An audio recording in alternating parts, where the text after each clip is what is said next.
Hi guys, welcome back to my channel. Today I'd like to share with you how I prepare my french fries.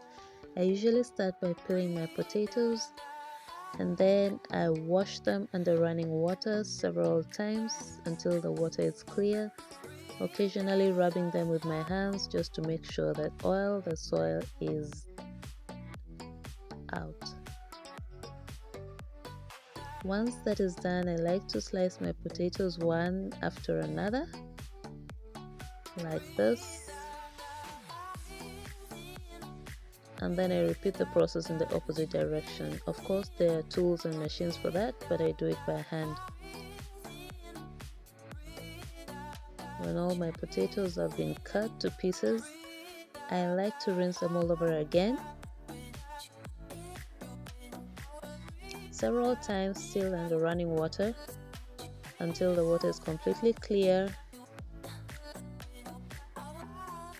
When I'm satisfied with how clear the water is, I fill my basin with water and let the pieces soak in cold water for about half an hour.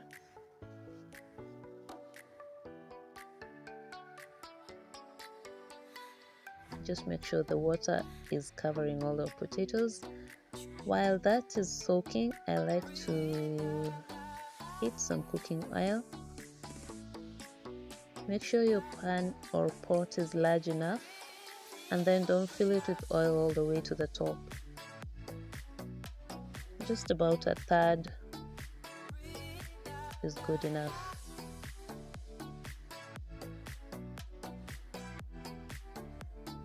After that, I dip my fries, having tapped them dry, by the way. Don't put them in with water, otherwise it's going to cause the oil to overflow.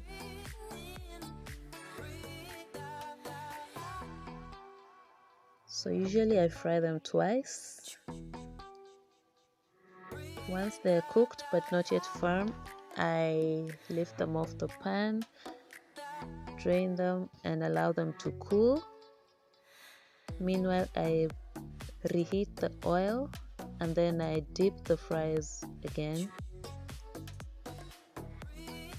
this time allowing them to fry until they're firm.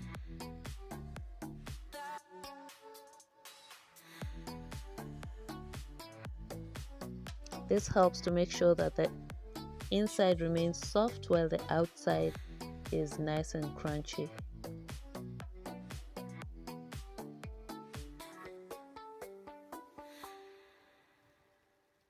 Once that is done, I lift it off the pan as well.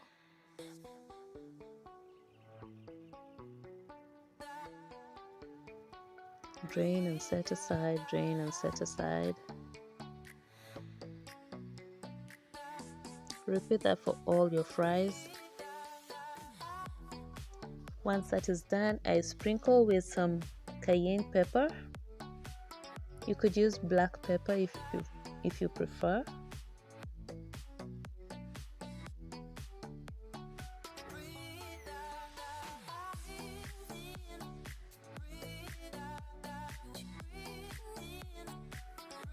And then I add some salt. Ideally, the seasoning should be done when the fries are still hot. That way, the flavors stick to the fries instead of just sinking to the bottom. After that, you toast them just to make sure the flavors are evenly distributed all through. And you're officially ready to serve. I'm serving this with some dipping sauce or tomato sauce, whichever way you like to look at it. I'll leave a link in the description box on how I made my sauce. Bye.